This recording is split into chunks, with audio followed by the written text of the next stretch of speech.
오늘 여러분들과 함께 나눌 말씀은 마태복음 16장 5절에서 12절까지 말씀입니다. 마태복음 16장 5절에서 12절까지의 말씀입니다. 다 찾으신 줄로 알고 제가 봉독하도록 하겠습니다. 제자들이 건너편으로 갈새 떡 가져가기를 잊었더니 예수께서 이르시되 삼가 바리새인과 사두개인들의 누룩을 주의하라 하시니 제자들이 서로 논의하여 이르되 우리가 떡을 가져오지 아니하였도다 하거늘 예수께서 아시고 이르시되 믿음이 작은 자들아 어찌 떡이 없으므로 서로 논의하느냐 너희가 아직도 깨닫지 못하느냐 떡 5개로 5,000명을 먹이고 주운 것이 몇 바구니며 떡 7개로 4,000명을 먹이고 주운 것이 몇 광줄이었는지를 기억하지 못하느냐 어찌 내 말한 것이 떡에 관함이 아닌 줄을 깨닫지 못하느냐 오직 바리새인과 사두개인들의 누룩을 주의하라 하시니 그제서야 제자들이 떡의 누룩이 아니요 바리새인과 사두개인들의 교훈을 삼가라고 말씀하신 줄을 깨달으니라. 아멘.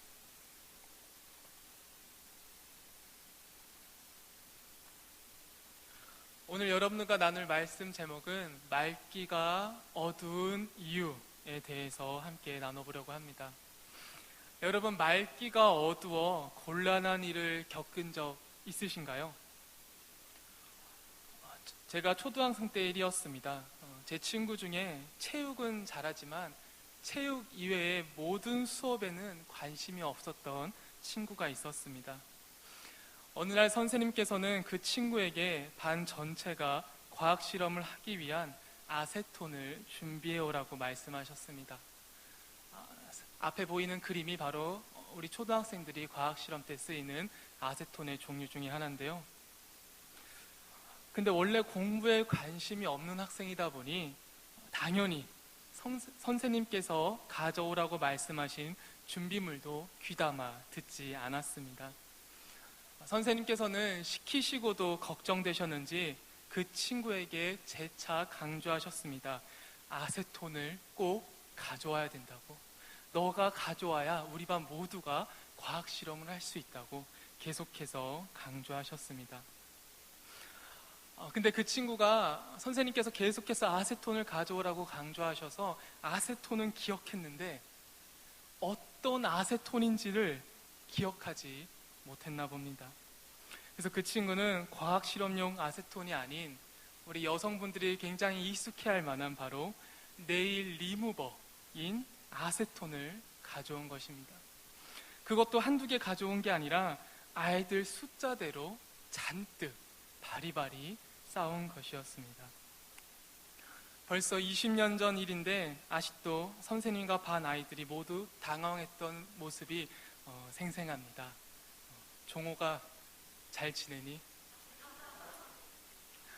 우리는 이렇게 다른 생각을 하다 상대방이 말하고자 하는 말을 제대로 듣지 못해서 혹은 들었으나 내가 듣고 싶은 대로 들어 소통의 어려움을 겪을 때가 있습니다. 오늘 함께 읽은 말씀에서 제자들도 이와 비슷한 경험을 하는 장면이 나옵니다. 제자들이 건너편으로 가는데 떡을 챙긴다는 것을 잊었습니다.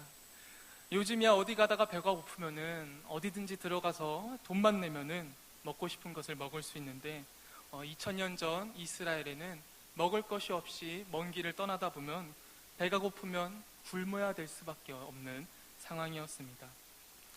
그때 예수님께서 제자들에게 바리새인과 사두개인들의 누룩을 주의하라고 말씀하셨습니다. 바리새인과 사두개인들은 잘못된 전통으로 예수님을 시험해서 깎아내리려고 하는 대표적인 인물들이었습니다. 그들의 누룩을 주의하라니 이게 어떤 말씀이셨을까요? 누룩이라는 단어는 예수님께서 천국에 대해 비유하실 때도 사용하셨습니다. 천국에 대해 사용하셨던 누룩이라는 단어였기에 이 누룩 자체는 나쁘고 좋고 판단할 수 있는 것이 아니죠. 그 누룩의 파급력이 무엇을 부풀리느냐가 중요한 것입니다. 6절에 주의하라고 말한 누룩은 마치 누룩이 떡을 부풀리듯 바리새인들과 사두개인들의 잘못된 교훈이 퍼져가는 것을 주의하라는 예수님의 말씀이셨습니다. 하지만 제자들은 누룩이라는 단어를 듣고 제일 먼저 생각난 것은 가져오지 못한 떡이었습니다. 그래서 제자들은 예수님의 말씀을 알아듣지 못하고 우리가 떡을 챙기지 못한 이 상황을 어떻게 해결할 수 있을까 논의하기 시작했습니다. 그러자 예수님께서는 그들의 반응을 보시고 굉장히 답답해하시며 말씀하셨습니다.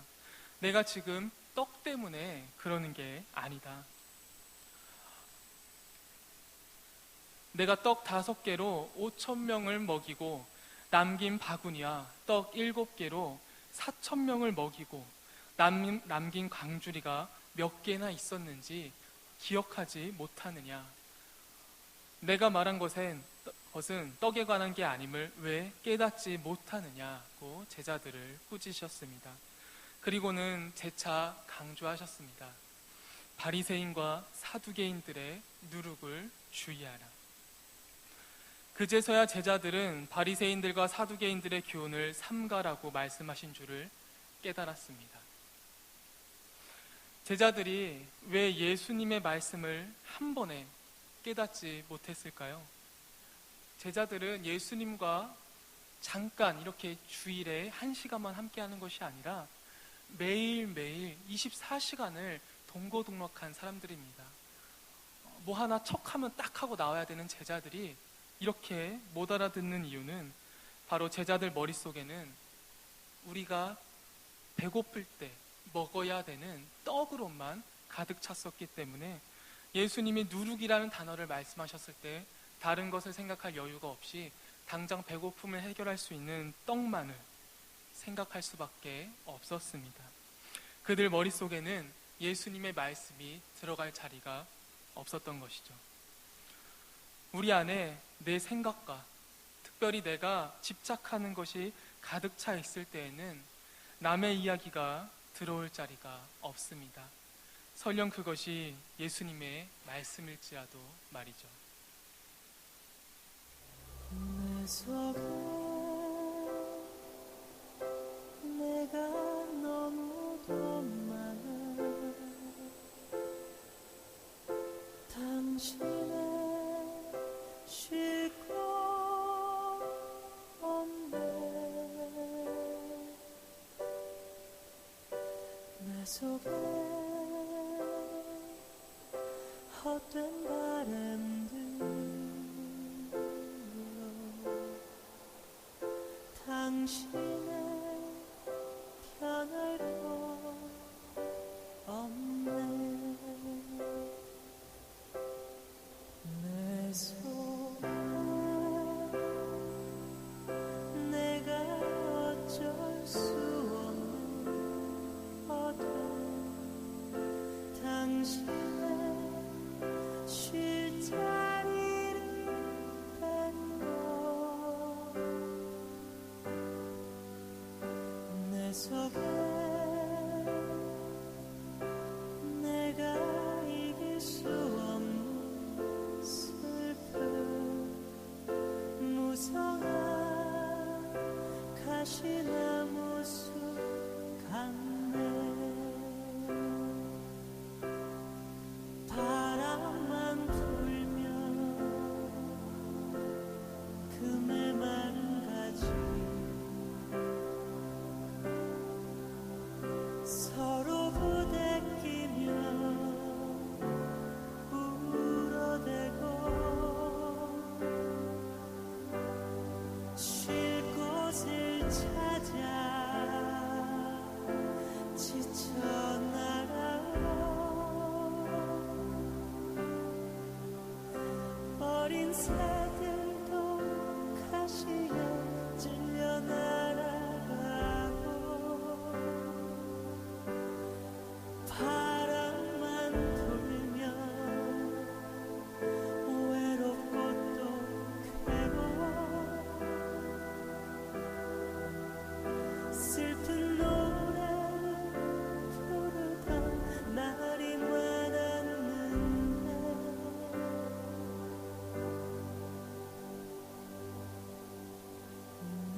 말 속에 내가 너무도 많았어. 당신은 쉴 거 없네. 당신은 쉴 거 없네. 당신은 쉴 거 없네.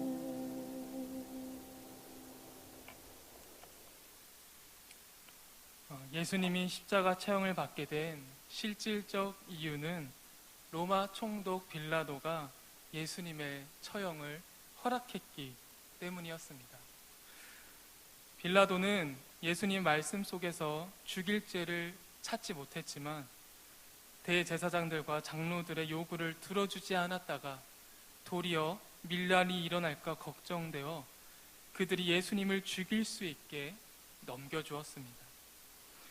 빌라도는 예수님의 말씀을 들었지만 빌라도 머릿속에는 자신의 총독 자리를 지켜야 한다는 생각으로 가득 차 있었기에 예수님 말씀을 받아들일 자리가 없었습니다. 우리도 예수님의 말씀을 듣지만 내 머릿속에는 떡에 집착한 제자들처럼 총독 자리에 집착한 빌라도처럼 내가 먹고 사는 것만 집착하고 있으면은 예수님의 말씀을 듣고는 있지만 듣는 것으로 끝나버리고 그 말씀이 내 안에 자리할 수가 없습니다. 이러한 사건들은 우리 대한민국 속에서 참 많이 일어나고 있는데요. 우리 대한민국이 정말 자랑스럽게도 1000만 기독교 인구를 자랑하는 나라인데요. 하지만 우리나라 뉴스를 보면은 정말 1000만 기독교인은 다 어디가 있나 싶을 정도의 뉴스들이 매번 나오는 것을 보게 됩니다. 가장 최근에 있었던 한 4가지 사건들을 함께 봤으면 좋겠는데요. 자신의 이익을 위해 살충제 계란을 친환경 계란으로 조작했던 농피아들 사건으로 인해 우리들의 식탁이 위협받고 있었습니다. 또 여성들의 건강을 담보로 발암물질 생리대를 판매하는 기업들이 있었고요. 또 무관심 속에 계속해서 반복되는 학교 폭력 피해자들이 꾸준히 나오고 있습니다. 또한 집값을 위해 특수학교 설립에 반대하는 주민들과 그 주민들 앞에 무릎을 꿇고 있는 장애인 어머니 사진이 최근에 있었던 가슴 아픈 4가지 뉴스가 아닐까 생각이 드는데요. 우리는 잘못되었다는 것을 알면서도 그것으로 인해 아픔을 겪은 사람들의 목소리를 들어도 내 안에 내가 먹고 사는 것이 너무 중요하면 보여도 보이지 않고 들려도 들리지 않나 봅니다. 아파하는 사람들을 품어줄 마음의 자리가 없는 것이 2017년 기독교인이 1000만 인구인 대한민국의 오늘날 현실인 것 같습니다. 더욱더 안타까운 것은 그들의 아픔을 가장 많이 품어줘야 할 교회는 정작 부흥과 자신들의 교리를 지키는 것에만 집착하느라 세상 속에 있는 문제들을 품어주지 못하고 있습니다. 오히려 세상이 교회를 걱정해주고 있는 모습이죠. 오늘날 교회는 바리새인들과 사두개인들의 누룩이 이미 가득 퍼져 있는 것 같습니다. 먹고 사는 것 당연히 중요하지만 우리가 그것에 집착하다 보니 예수님의 말씀이 뒷전이 되어버렸다면 우리는 이미 바리새인들과 사두개인들의 누룩인 잘못된 교훈으로 인해 예수님의 말씀이 들어올 자리를 잃어버린 사람들입니다. 제자들이 그랬던 것처럼 또한 빌라도가 그랬던 것처럼 말이죠. 우리 안에 가장 귀한 것이 예수님의 말씀이 되었으면 좋겠습니다. 그것이 그냥 주일에 찬양이나 기도로 외치는 공허한 메아리가 아니라 우리들 매 삶의 순간 속에 내가 먹고 사는 것이 가장 중요한 게 아니라 주일날 들은 그 말씀이 내 삶 속에서 실천되는데 내가 노력하는 것이 가장 중요한 여러분들이 되셨으면 좋겠습니다. 그래서 하나님의 말씀이 그냥 듣고 내 안에 가득 찬 집착들로 인해 들어갈 자리가 없어 흘러버리는 것이 아니라 그 말씀이 내 가슴팍 안에 뿌리 내릴 수 있는 여러분들, 그리고 또 제가 되길 함께 기도했으면 좋겠습니다. 우리 다짐하고 고백하는 마음으로 내 안에 가장 귀한 것 함께 찬양하는 시간 갖도록 하겠습니다.